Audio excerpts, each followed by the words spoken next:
mother's group, everyone's baby seemed to sleep really well, and, why is my situation different to that? The panic attack was over the guilt and the shame that how could I even leave my 9-week-old baby at home, and this whole thing of me wanting to escape and run away took this really very steep dive. When you're driving home and you're pulling over and you're Googling ways to kill yourself and end your life, it's a pretty scary, dark place to be. So I get home and my husband could just tell that I wasn't myself. I was an absolute mess. And he's like, Chels, what's going on, darling? Are you okay? I'm actually quite worried about you. And I said to him, you know what, babe, I'm not coping. And this mask came off. Like, I could actually drop the ego finally and be really honest with him. I keep thinking that you're going to be better off without me in your life. Clara's going to be better off without a mother like me in her life. I'm a burden to you guys. You guys are going to thank me. You'll thank me. And the look on my husband's face, he just, it broke him. And he's like, darling, we love you. Life is not better without you not in it. And we need you. Clara needs you as a mother. We need you. We love you. We're getting you professional help.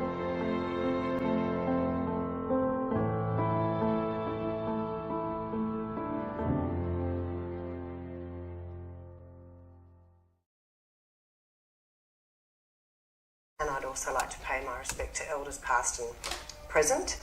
I'm Bridget Glanville. I'm also one of the ambassadors of the Gidget Foundation.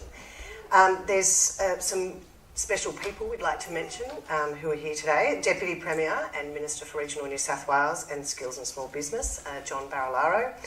The New South Wales Minister for Mental Health and Minister for Women, the Honourable Tanya Davies. The New South Wales Minister for Early Childhood Education and Aboriginal Affairs, Sarah Mitchell. And we have our New South Wales Parliament member, Bronnie Taylor, who is here. Commissioner of New South Wales Mental Health Commission, Catherine Lowry. Gidget's family, the Gidget Foundation Australia Chairman, Dr. VJ Roach, the Gidget Foundation Australia Board Directors, the Gidget Committee, and of course our many supporters, donors, partners, and the media. So it's a warm welcome to this is the official launch of Gidget Foundation Start Talking telehealth program. Now we are live streaming the event today with the technology powered by this fabulous theatre here at Telstra. And we're going to hear from the Gidget Foundation about how important this program is in enabling access to support services for sufferers of perinatal depression and anxiety. And we'll also hear from the Deputy Premier and the Minister for Mental Health and Women. And we're then going to actually witness a call between one of our Gidget angels and one of the Gidget Foundation psychologists, so you can see exactly how this program will work and how it will be able to help many, many more families around the country. I also thought I would take this opportunity to share my story about my experience with postnatal depression. And I think the term Start Talking, it sounds simple enough, but we know for many it's not simple. And I was only thinking that, we share everything about our lives on social media, yet they're always very positive and we don't always share the things, our deepest struggles.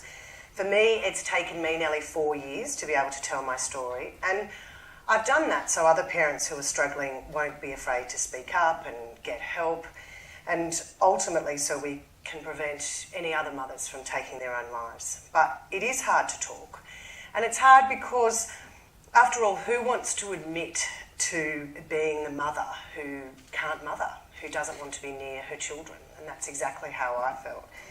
If it is the most natural thing in the world, then surely failing must mean that you're a fault in nature. My first pregnancy in 2012 had been dogged by anxiety.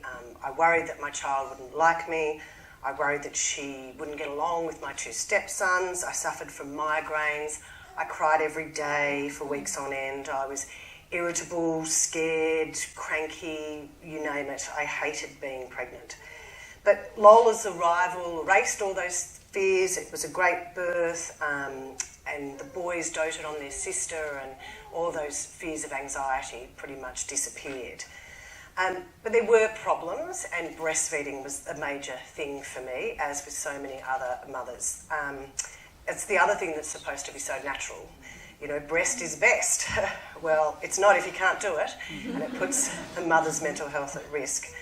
I saw a number of lactation consultants who all had different opinions, but it didn't really matter what they told me to do, it just simply didn't seem to work. And I must admit, sometimes I was sitting there and the baby, of course, would always feed when the lactation consultant was there.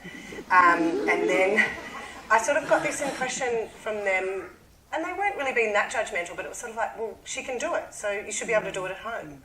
And it just wouldn't work. And I still don't know the answer to why I couldn't do it at home. I know that my daughter had a tiny mouth, they had low milk supply, it didn't matter what position I put her in, she wouldn't attach. We were both impatient, and most feeds just ended up with us both crying, but I kept persisting every feed because that's what you had to do. And so they'd learn how to do it. And then for 2 months I pumped and pumped from one of those machines, expressing like a dairy cow. Eventually conceding that she needed formula. So when my second child, Clementine, came along in 2014, it was another good birth, and the pregnancy, though, was absolutely fine, and I was excited about her arrival. But the moment she was born and she was put to my chest, I could feel that anxiety coming back, my shoulders tensing and that rising panic setting in when she also wouldn't attach. And I thought, just give it a few hours, she had a quick birth, it'll work. And I remember looking over it when we went to the ward, one of those, they're the hospital-grade Medela breast pumps. Some will know what they're like. And I just remember thinking, oh, no, not again. I can't do this. I can't pump for an hour and a half and look after a toddler and 2 stepsons. And so I had the same issues pretty much again, but I just keep persisting. The midwives insisted it was normal. I stayed in hospital for 5 nights trying to work it out, and it just wouldn't happen. And as I was leaving, I remember one of the midwives saying, your milk's coming in, it's going to come in, you'll be right, she's fine, she's sleeping, and I was sort of doubting it. Then I had one of the midwives come and visit afterwards, and that's when, she weighed the baby. The baby had lost 16% of her body weight, had to go back in, and I remember sort of this, here she needs formula all of a sudden, and my nipples were just ruined, they were cracked beyond belief, they were bleeding, it was just horrendous. But I just kept thinking, that's normal because everyone has cracked nipples, apparently. And lots of women do, but my anxiety levels were then, really soaring, and I just felt like a failure. Like, why couldn't I feed this child? Why can't I breastfeed my children? Apparently, second time around, it's supposed to be easier, And I really had no idea how significantly this breastfeeding issue was affecting me. And was it the absolute insistence on breastfeeding driven home at the antenatal classes, midwives everywhere, that left me so distraught and guilty and acutely aware of my failure? There's so much pressure that you put on yourself. And combined with that, at 6 weeks, my daughter was diagnosed with hip dysplasia. She had clicky hips, so she had to go into a Pavlik harness that holds their legs up in a frog-like position, and you can't bathe them and change them, and it's quite restrictive for feeding, so if you're having feeding problems, obviously, that doesn't help. And that's just caused more problems, and that's when things really began to fall apart. Now, at home, I was barely functioning. You can put on a happy face, but just every day, would start and you would think, when is this day going to end? I wanted my husband to take Lola, my 2-year-old, away. I didn't want my stepsons to visit. I didn't really want anyone around. I remember that feeling of wanting to be alone, yet I was incredibly lonely and wouldn't really open up. I didn't really care about anyone else, and I just hated thinking of anything beyond caring for my newborn, but I felt that I couldn't even do that. I was critical of everyone around me, of my husband, of my mother. I wanted more help, but I didn't want more help. And then I knew that there was a bit more than feeling low when I started having sort of nightmares or dreams about ways I could leave my family and take the baby with me, but leave everyone else at home. And then reflecting back, a good friend of mine, Anna, said that she still remembers when I was sobbing on the phone to her saying, "Tell me it's a normal feeling, that I don't want to be with my children." And I just continued to press through, and my mother would say, "You're having a bad day and this will pass," and said quite innocently and not really knowing what to say. And at that time, my husband, who has suffered from depression and post-traumatic stress disorder because he's been a foreign correspondent in many horrendous places, he said, "I think you should go and see someone." And I'd seen a specialist, a GP who specialises in mental illness with my first pregnancy. And so I went and saw Jill, and Jill said, I was obviously talking about all my feelings, and she said that I had postnatal depression and thought that I should go on antidepressants. And I said, no, I don't need it. I know, I'm familiar with mental illness. My husband suffers from it. I know that antidepressants work well, but that's okay because I'll just exercise more and look after myself. And so even me, who's sort of surrounded by mental illness, was still pushing this away.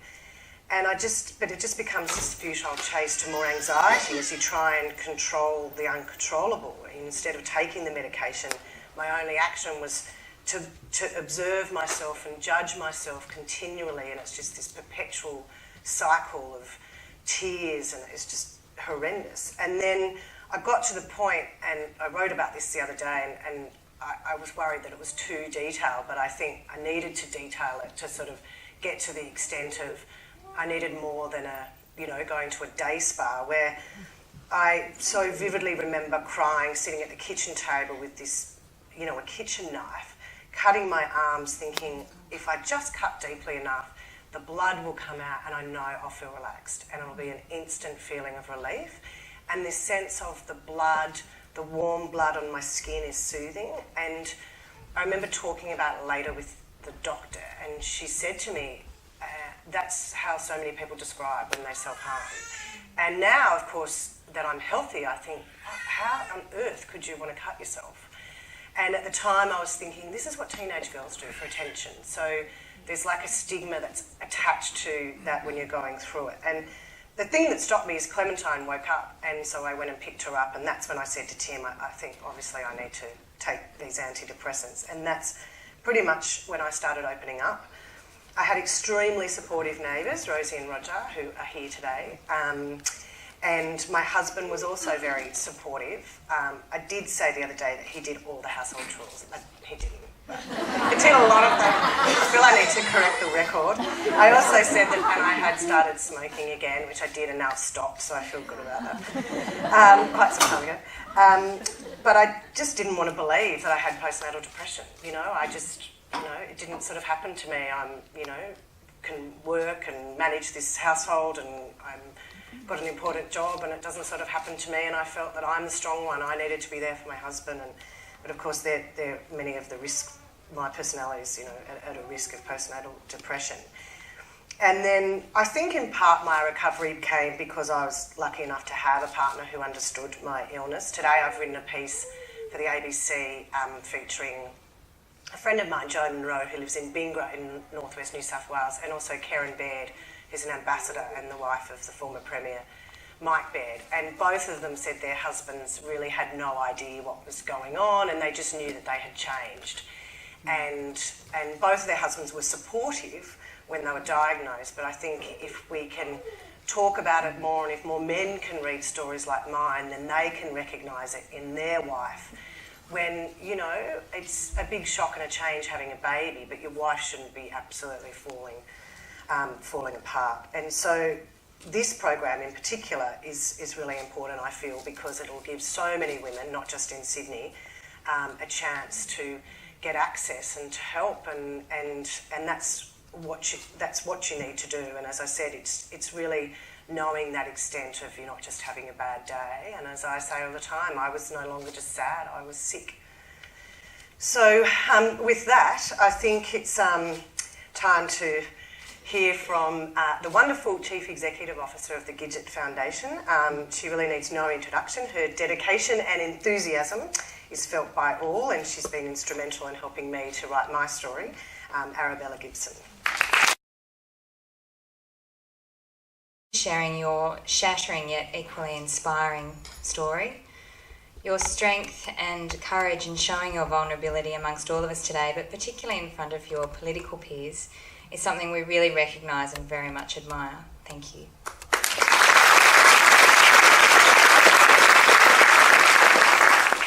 I would also like to echo Bridget's warm welcome to each of our guests today and acknowledge our special guests and incredible supporters of the Foundation.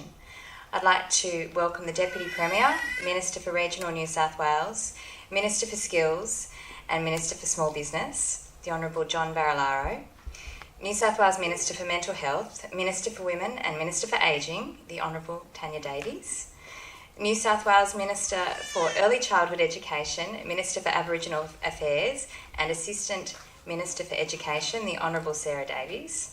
I'm getting there. New South Wales Parliamentary Member, the Honourable Bronnie Taylor, Member for North Shore, Felicity Wilson, Commissioner for New South Wales Mental Health Commission, Catherine Lowry, Gidget's gorgeous mum and dad and sisters, our Gidget Foundation Australia Chairman, Dr. Vijay Roach, and each of our board directors, committee, psychologists, volunteers and our dedicated staff.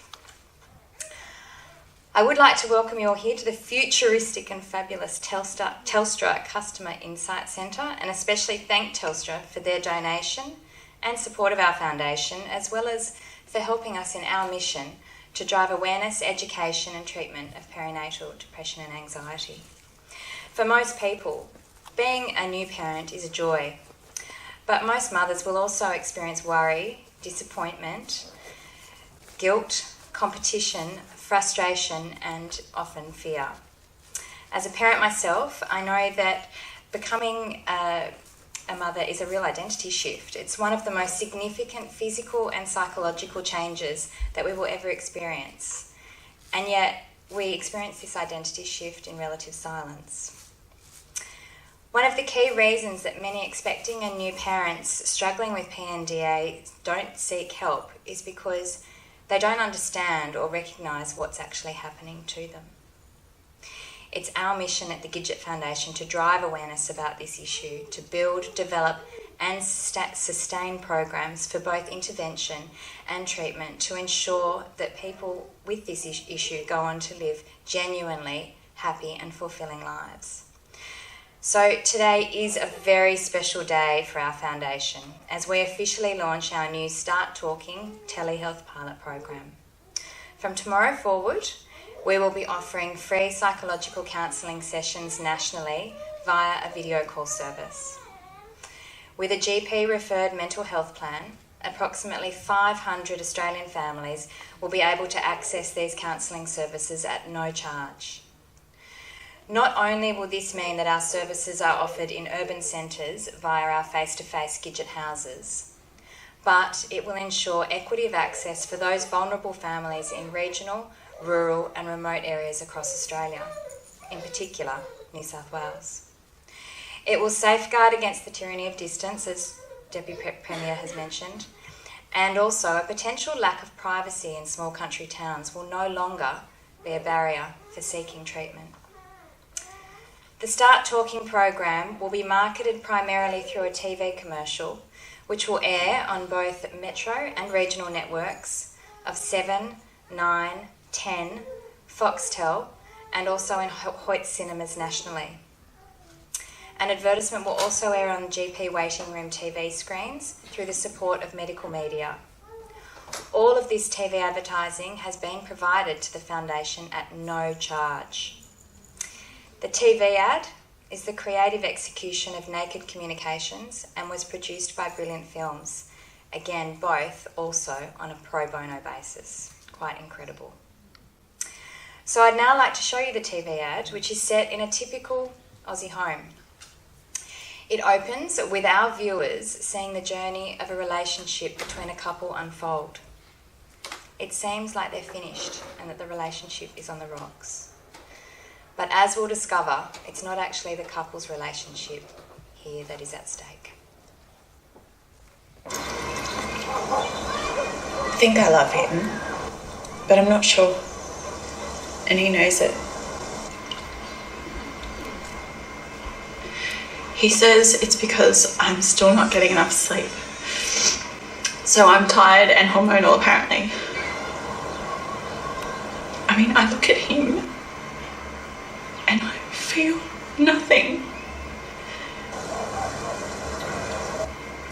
I was in a cafe the other day with him and I wanted to just get up and leave him. And how long have you felt like this? Since he was born. I'm really glad you could tell me that. That's really hard.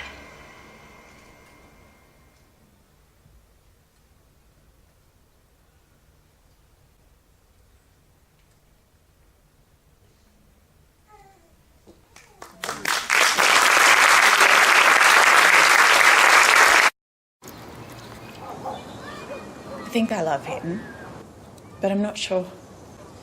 And he knows it. He says it's because I'm still not getting enough sleep. So I'm tired and hormonal, apparently. I mean, I look at him and I feel nothing. I was in a cafe the other day with him and I wanted to just get up and leave him. And how long have you felt like this? Since he was born. I'm really glad you could tell me that. That's really hard.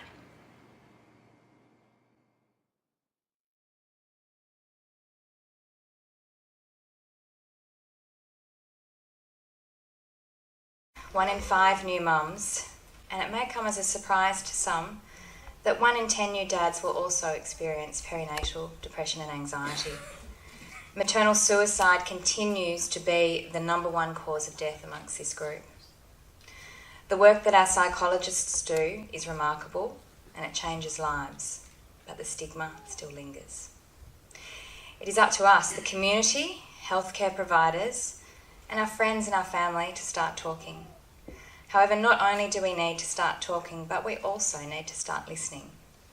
Our collective emotional well-being is critical, and family is everything. We have been lucky enough to receive 2 private donations to assist with the pilot of our New Start Talking program. However, we are actively looking for further funding to ensure the program is available right across Australia beyond that of the initial 12-month pilot. And a little birdie tells me that some of our special guests today might just be able to help us a little bit with this. I'll leave that for them to tell you. Finally, I would really like to thank a few of our in-kind supporters whose staff give so much of their own personal time. PwC, Herbert Smith Freehills, Open Designs, Tonic PR, Virgin Australia, ABC Bullion, Stockland, Shorties, Naked Communications and Office Supplies Australia. In closing, I would also like to acknowledge the dedication of our chairman, Dr. Vijay Roach. It was recently announced that Vijay has been elected as president of the 11th Council of the Royal Australian and New Zealand College of Obstetricians and Gynaecologists, commencing in November later this year. This is a position of great honour, and we at the Gidget Foundation feel very humbled that Vijay shares so much of his time with our community, supporters and organisational members. So thank you to you all for sharing this very special day with us today. Thank you. She mentioned me opening up to my political peers. Well, since I first wrote about it on Sunday, I've had a few politicians call me telling me about their woes, so maybe they're going to start opening up. I did actually think that'd be quite a good story. But now, speaking of politicians, when you're covering politics, you have funny sort of relationships where you can ask them all kinds of questions that they don't want you to, but you also know that they're actually quite human and you can relate to them. They've all got families and many have children and husbands and wives, so these sorts of issues affect them as well. Let's now welcome to the stage the Deputy Premier, Minister for Regional New South Wales. It's a very long title. All the titles are long. Yeah, the Honourable John Barilaro. Wilson, I won't add the titles. We'll be here all morning. But what a wonderful day. My office actually prepared a speech, but I think I won't read it. I don't want to talk about stats. I don't think you can sit in that chair today and listen to Chelsea's story, to Bridget's story, or that ad. That ad cuts through. So well done. and not wonder, what is the role of government and what is the role that we hold in the custodianship of being in the position of policy and in the position of being able to make decisions. Bridget touched on her story that ran in the SMH on Sunday, and I was one of those ministers that sent her a text just acknowledging how courageous and brave, what a powerful story. But, it does put you in front of people, and in your case, in front of people like me that you normally interrogate behind a microphone. For a lot of us that know Bridget, she's a strong journo. The Premier and I and my ministerial colleagues would admit that when Bridget's on the other side of that camera or that microphone, you fear what she's going to throw at you. But the trick, it won't change. I get that. But the point of that is how often we all put a facade up to hide what's happening maybe behind closed doors or at home. And that applies to politicians. We're human. We put on this brave face. We front up in front of a camera. We try to answer the questions. We sort of smile and joke. And then we crawl back to our offices, probably in the fetal position after Bridget, sucking on our thumbs and rocking for a little while. Maybe there's got to be a portal for politicians, as long as we get the secrecy settings right, the privacy settings right. But the truth of it is, and I love that the program's called Start Talking, because on Sunday when I read the story, I shared it with my wife, we did something funny or something different where we started to talk about what happened to us during our whole journey of having kids. I've been married almost 23 years, and we had our first child quite easily and very early in life. But then we went through 2 miscarriages. The first one was probably the one that hurt the most. It was at the 16-week mark, and it was Christmas Eve, and my wife had been working in her business. I was running my business. She had a bit of spotting that morning, and she called me in, and I had closed my business for the Christmas period, and she was in retail, so she was still working on Christmas Eve. She said, "Can you look after the shop? I'm just going to go get a check-up." And eventually we found out that there was no beat, and she spent Christmas making a curate, and the story goes on. And you sort of pretend. You think, okay, it happens, and you move on, and we had a second miscarriage. But we were lucky enough and blessed that we had a second child. So I've got a 21-year-old and a 17-year-old, and then we have the oops child. I have a 2.5-year-old at home. And we're absolutely blessed. We're absolutely blessed. And 3 daughters, let me throw that in there. I'm blessed. Going grey.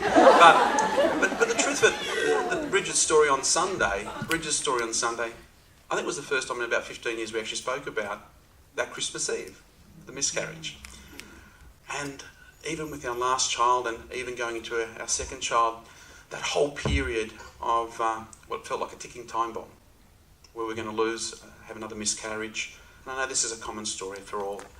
And as a husband, you put on this brave face because your job is to support and say it's going to be okay.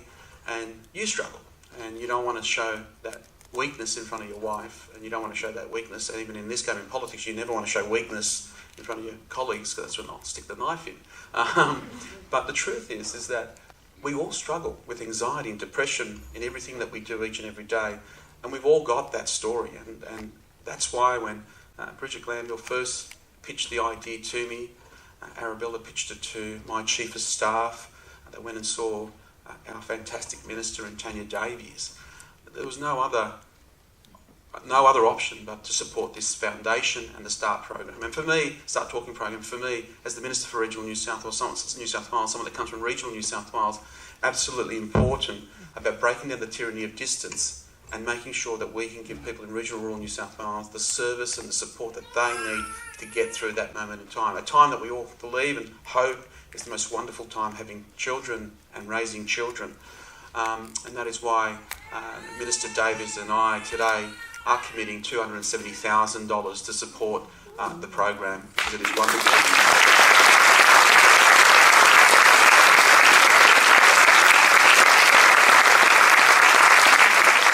It is a wonderful program, and Minister Davies is always approached by many foundations and organisations to deliver services right across what happens in mental health. And it was, for me, it was a real opportunity to work with Tanya to find funding together to support it. Now, that funding may not seem a lot, or it may seem a lot. In real terms, in politics, when we talk about billions of dollars going into all sorts of infrastructure. But for me, this is an opportunity to partner, and I hope it's the start of a long-term funding and partnership with the Gidget Foundation. I think it's wonderful what you're doing. You're using technology to break down the tyranny of distance, the obstacles and the impediments that we face in regional rural New South Wales. And we have a real opportunity to do that. So can I say thank you for the opportunity to allow us to be part of what I believe is a fantastic foundation that will absolutely impact on so many lives in a positive way. So with that, thank you for the opportunity to be here today, and I do acknowledge each and every one of you for your support. Now my job is, of course, to introduce a former patient of the Gidget Foundation, Olivia Mullen, to tell her very moving and powerful story. Thank you very much.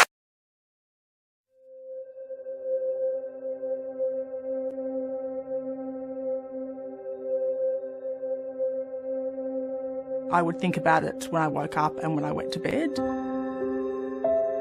So it turned from just the normal thought of Sid's to then me envisioning him dead in the cot, blue in the cot. I couldn't sleep, I couldn't eat, I was extremely anxious. When he was about 9 weeks old, I came to Sydney to be with my family, and my sister noticed that I wasn't well. I went into hospital for 3 weeks, but coming out of hospital, I was still a very broken person, to be honest. I was a vacant person. Mum would often say that there was vacancy in my eyes. My main concern was that I couldn't smile at William. I would think that he would remember me crying or me not being able to smile at him. So I remember saying to all my family, please smile at William, please don't always laugh at him and giggle at him and make him happy, and I couldn't do that for him, and that really scared me. It is an organisation that is a desperate need within our community, and I feel that through more further education and through getting the word out there, women needn't suffer in silence. They provided me with enormous support, and it's an amazing organisation, and I feel lucky and blessed to have been involved in them.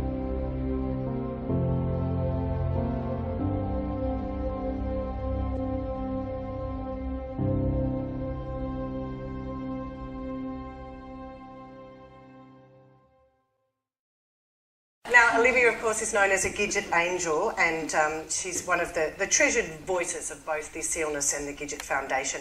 We're just going to show you a little bit now of how this service will work. Olivia's in Wagga, and she's going to participate in a Start Talking session with the Gidget psychologist, Christine. If it's Chris, it's been 2 weeks since we spoke. How are things? So Chris, I'm actually feeling a lot better. The last 2 weeks I think I've improved. My sleep has improved, which is helping me feel better. I did get a phone call from work, and we've discussed maybe the possibility of me returning in about 6 weeks, and that has brought up some anxiety issues. Yeah, sure. But look, first up, I'm so glad you're getting some decent sleeps and bits of joy and love after everything you've been through towards William. Because one of your main worries was that you couldn't smile at him. You asked your sister to make sure that she could smile at him. So comforting to have that attachment with him once again, huh? Oh, so happy it's back. That's good. Now, what about work? How are you feeling about returning to work? So I'm actually really excited. I'm excited to use that part of my brain again. I am a little worried about how I'm going to sort childcare for him. As you remember, I have a fear that people won't be nice to him, and I also have a fear of him dying. But this is the process that you and I will work through together in order for me to get back to work and get back to being a functioning member of society. Yeah, absolutely. Look, I think all parents worry about returning to work, and that's sort of normal anxiety, but maybe just a bit tougher when you start, and you started being a mum was really tough. So don't worry about that. We'll sort that through as we go through it. But look, you did mention the thoughts about him dying and the SIDS thoughts that you had. So just tell me, like, how frequent are they and how long do they last? So, Chris, I'm probably still having them 3 or 4 times a day. But with the exercises that we've been working on together, the wave exercises, I'm just really trying to just let them float over me and float away. So I'm not really paying them any attention. I'm trying to just allow that to wash through me. Obviously, some thoughts are a little bit stubborn than others, but I'm well aware of them, and now I just try not to pay them any credit. Okay, well, that's good. I mean, they will settle even more, I'm sure. So what about some of the skills that have been working? What have you been sort of doing to lessen the anxiety? What's been good? So William and I go for a walk every day, so I find getting out and about is really important. And he's such a little active 5-month-old that he, birdies and noises and sound, and we're sort of getting out to nature, which is lovely. So I try to swim by myself when I can, so I really enjoy swimming. I've downloaded a Headspace mindfulness app and also a Calm one that we talked about, so I'm working my way through those. Being obviously with family, and I love a little bit of good dark chocolate, so that's helping me as well. That sounds really good to me. Thank you. And thanks to Chris and to Olivia, lots of things that they talked about there. I'm sure you Okay, and next I mentioned before, we're now going to hear from the Minister for Health, Mental Health, and Minister for Women, Tanya Davies, who's also part of this great contribution from the New South Wales Government. So thank you. And Tanya, I know, has 2 children, so I'm sure is very familiar with many of these feelings. Thanks, Tanya. Well, hello, everyone. Before I talk about a little bit of my story, before today, the last conversation I had with Bridget was, she called me up a couple of weeks ago and she says, Tanya, it's Bridget. And I'm like,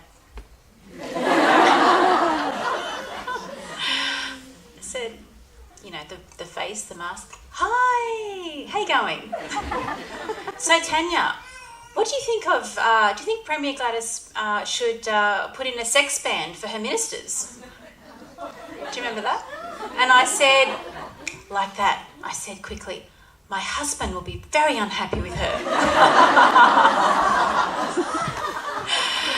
And then she took about 3 seconds to process what I just said in response to her first question, and then she rephrased the question.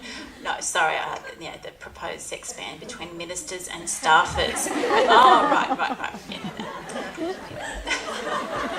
So now I've relaxed and I feel calm now. Let me share my story. So I have a daughter, Laura. She's turning 11 this year. And we have a son, Harry, who's 18 months. So we have 9.5, 10 years gap between the two. And that was not by choice. That unfortunately was due to a lot of complications with trying to have a second child and keep that pregnancy going to term. And I pride myself on being quite a strong individual. I've had a lot of training in being resilient, particularly through school. When I was at a very small school, I was one of 5 girls in years 7, 8, 9, 10, 11. And the 4 of them would bully me relentlessly at school. And I had nowhere to hide. You can't hide when there's 5 of you. So I learnt in my early years how to be incredibly strong, on the outside at least. So when we began to experience these difficulties in having a pregnancy survive, the babies would die within about 7 or 8 weeks gestation. And we began a whole lot of tests with our gynecologist, and it turns out there was a condition in my blood as a result of having our first baby. And that threw me, because strong women, we plan, we organise, we know where we're going in life, we bust through obstacles, we know where we're going. So when something comes from left field that you don't expect, that's not in my life goal plan, like, it throws you for 6. And I was terribly traumatised on the inside. But externally, you wouldn't know anything was wrong. And that's the problem. The facade, the mask, the act. And sometimes, I know in my case, isn't that beautiful? It's just beautiful. And in my case, there were many times that I put on a mask for myself, telling myself, there's nothing wrong, it's okay, we will get there, keep going, keep powering on, you're not going to let this stop you. So when we came to fall pregnant with little Harry, boy, did the anxiety kick in. I knew within 4 days, 4 days along, I was pregnant. Anyone know within 2 or 3 days that you're pregnant? I was one of those. I knew my body. Men, please don't put your hand up. I knew I was pregnant, and so I rang my doctor straight away, and he got me in the next day, and I was on the injections, I was on the tablets, and then it was the waiting. It was the waiting, another 7 to 8 weeks. Will this be the answer? Will this concoction of medical intervention be what will sustain this pregnancy? And I remember going to my doctors at week 8 with my husband, laying on that lounge and him applying the gel over my belly and applying the ultrasound, and I'm there just crying out, please be a heartbeat. Please let there be a heartbeat with all my being. And there was. And I was so elated. I thought, we've found the solution. Finally, we're going to get to baby number 2. And I was 45 at the time. And so there's a whole nother wave of issues that emerge when you're 45. And this is where you're supposed to say, oh, but you don't look so old. What's your skincare regime? So young and fresh. But do you know what? I can't tell you how, but I knew this baby was going to be fine. I knew it. Like I know I'm standing here in front of you today. And little Harry was born. 2 hours from start to finish. And I will never, ever do that again. I only wanted 2 babies. I have 2 babies. I will never go through that again. But what then kicked on once he was born, and it happened with my first child, was the Everest of motherhood, breastfeeding. And I so relate, Bridget, to your story. And this is why we need to start talking. Because, ladies and gentlemen, mums, fathers, grandparents, grandmas, the Johnson & Johnson ads are wrong. That is not the reality. We need to get real. We have to get real and honest and transparent with each other.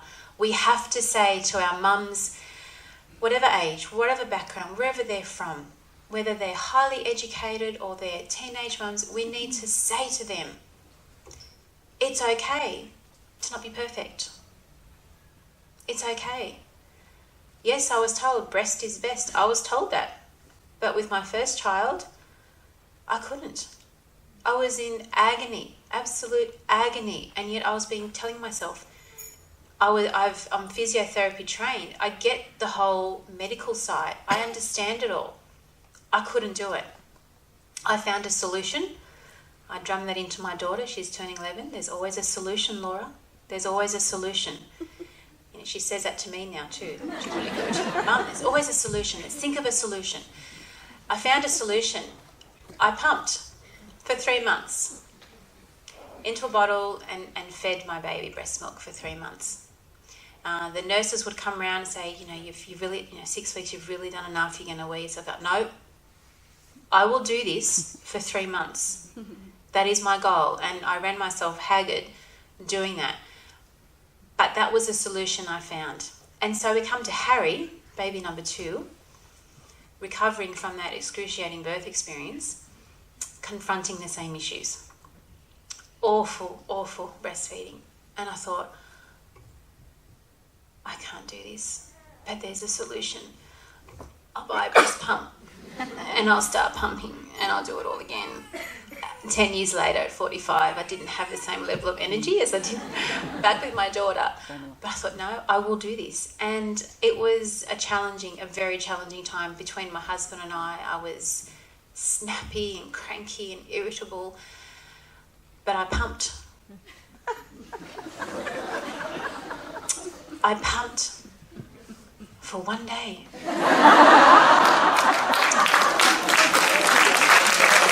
Not quite finished. Sounds good. Then the next day I pumped and my milk supply dropped dramatically. And I went, I've got to pump more. I've got to keep doing it because the more you stimulate, then the more the milk comes in. So you're told. I did it for a week and I was pumping for like 40 minutes, 45 minutes, and I'd get 20 mils. So not only was my baby not getting the breast is best, I was failing.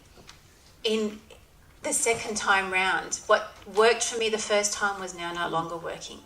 And I had the struggle, and I had the, why me, this is wrong, what's wrong with my body? I beat myself up. And do you know what, ladies and gentlemen? If I knew about Gidget, if I knew there was someone I could have talked to share my experience, I know I would have got through that process and that time in my life easier, rather than beating myself up like I did. And so that's why it's such a simple thing today to stand alongside the Gidget Foundation and to support them with the work that they do. Because I know I'm one person and there's many standing beside me with these experiences, and we've heard from Bridget and even more challenging experiences. There are more women out there and young girls that we need to reach out to, and we need to let them know it's okay to not be perfect, because I'm not perfect and my experience wasn't the Johnson & Johnson ad. But you know what? I love my children. I'd die for them, I know that. I actually nearly did. A wild dog was running towards my daughter and she was, I don't know, I'm not making this up. It sounds like, no, I'm not, seriously. This dog was out of control, was running straight for Laura when she was a baby in the pram, and I did not think. I simply moved the pram behind me and I stood between the pram and this dog. I didn't think about it. I know the motherly, I would die for my children. I love them so much. But I also know I struggled. And if I had access to Gidget back then, I know I would have got through that process easier. And so I'm really proud. And I love how the Deputy Premier's already hinted there could be more. We'll hold you to account, right? I'm really proud to stand alongside the amazing people at Gidget, Arabella, all of the angels, the ambassadors, the family of Gidget. Thank you. It's wonderful you're here. Dr. Roach, everyone. We're proud to stand alongside you, and I look forward to hearing the many, many stories like Olivia. Chelsea, yeah, beautiful, and thank you both for those stories, powerful. And let's all of us start talking. Let's get real, and let's see more and more flourishing mums and bubs and dads and bubs out in our community. Thank you. Well, I've been covering politics, I think, for about 7 years, and I don't think I've ever heard a politician speak so openly and honestly. So thank you very much, and thanks for sharing your story. Now, of course, Dr. Vijay Roach, who we've heard is our chairman, and he's also an obstetrician and gynaecologist at Sydney's North Shore Private and at the Mater. I first came across Vijay, I first heard about him when I was pregnant with my first child, and I saw my GP. I was just pregnant, and he said, do you want to go to an obstetrician? He said, Dr. Vijay Roach, all the women love him. There you go. I couldn't get into him, so I had to go to to an obstetrician next door. Vijay Roach, thank you.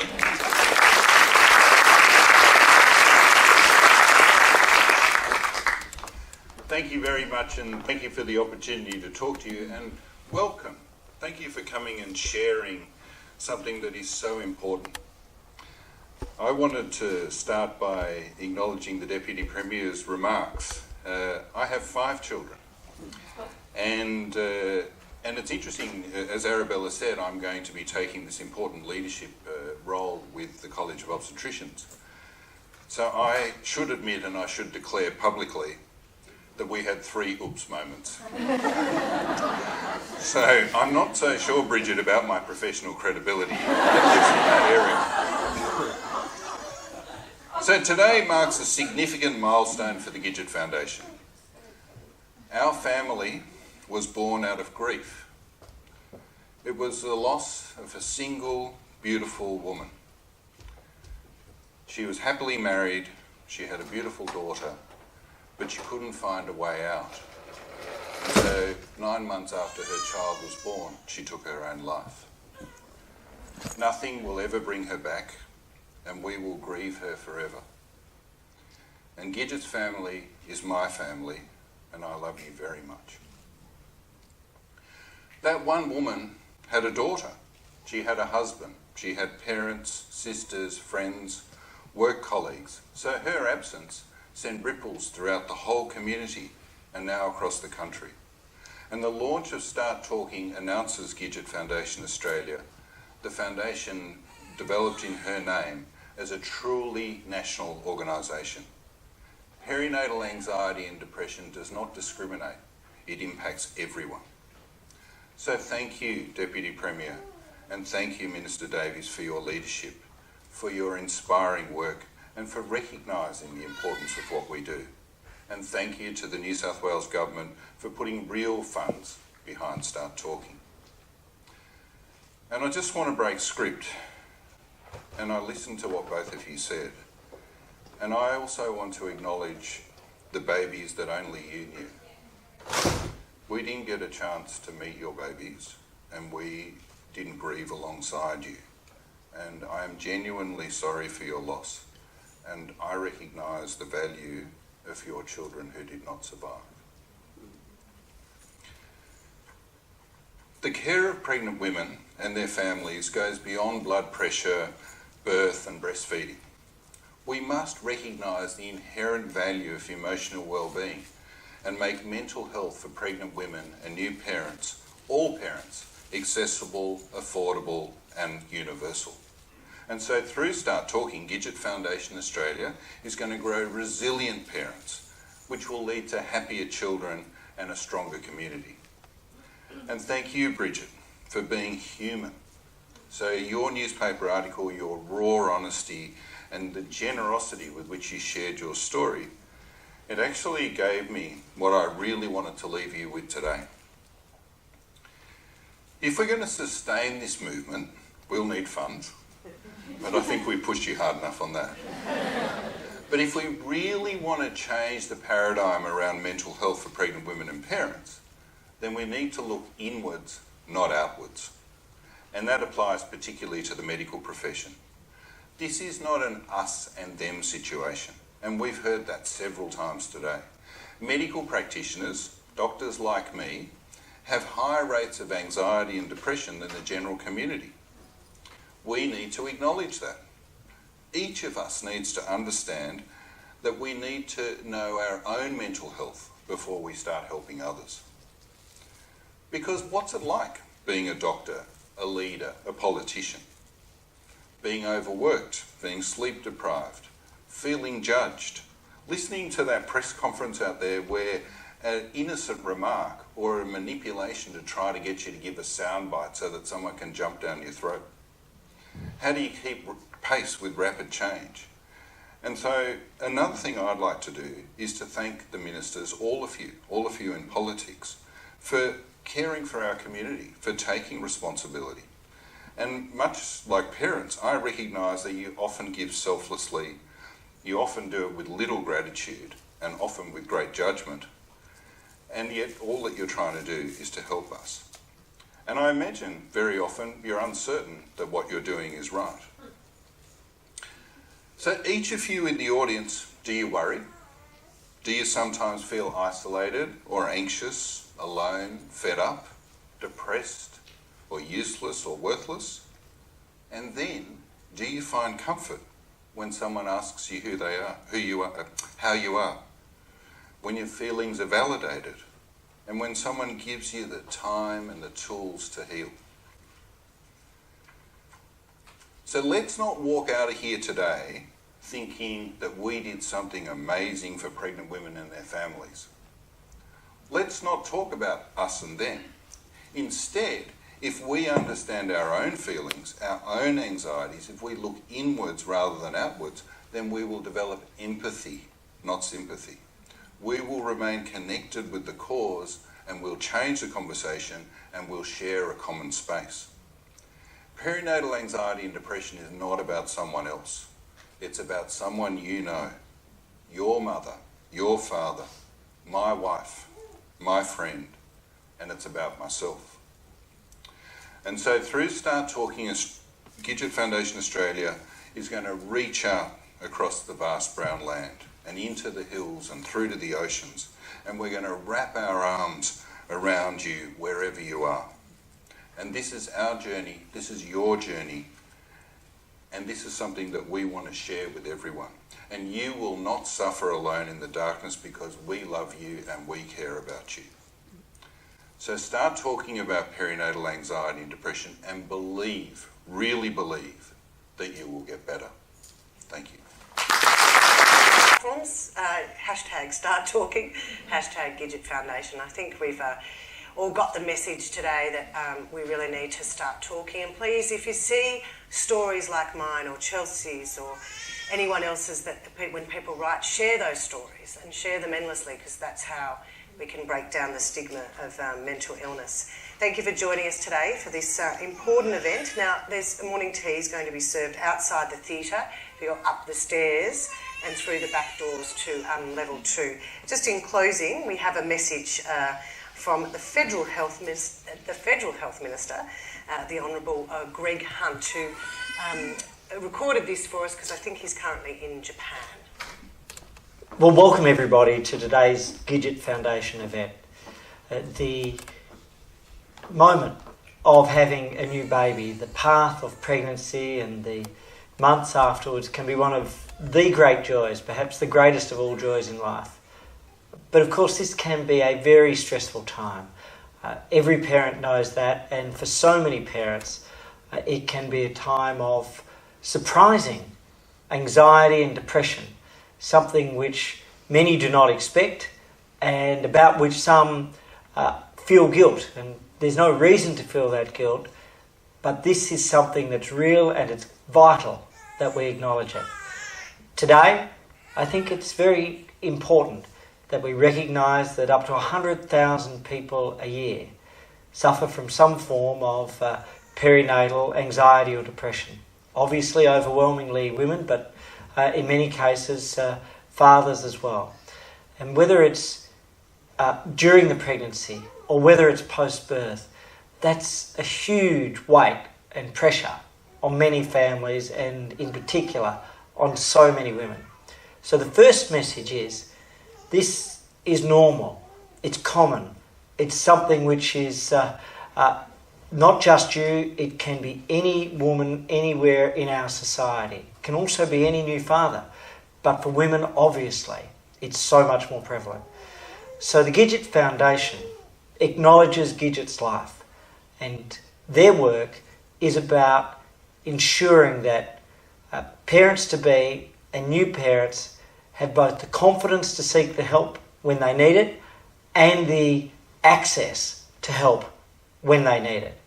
That's why the Start Talking telehealth initiative is so important. It, in particular, gives a pathway for women in rural and remote areas. It gives a pathway for those who might otherwise not be able to seek the help face-to-face. And it can be, in some circumstances, a more appropriate and more comfortable approach. So I want to commend today's launch.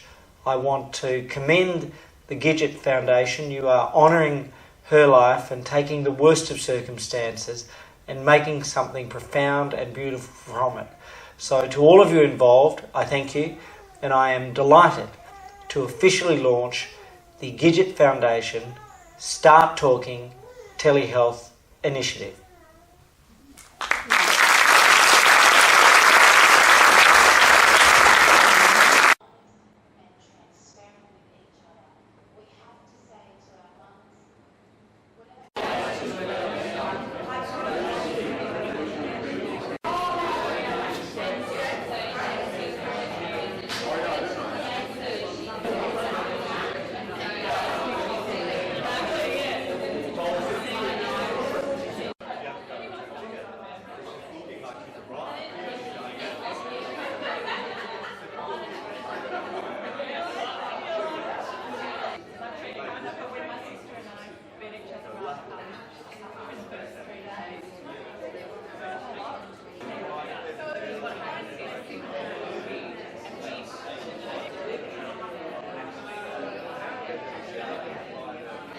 opportunity to share my story about my... So can I say thank you for the opportunity to allow us to be part of what I believe is a fantastic foundation that will absolutely impact on so many lives in a positive way. Very steep dive.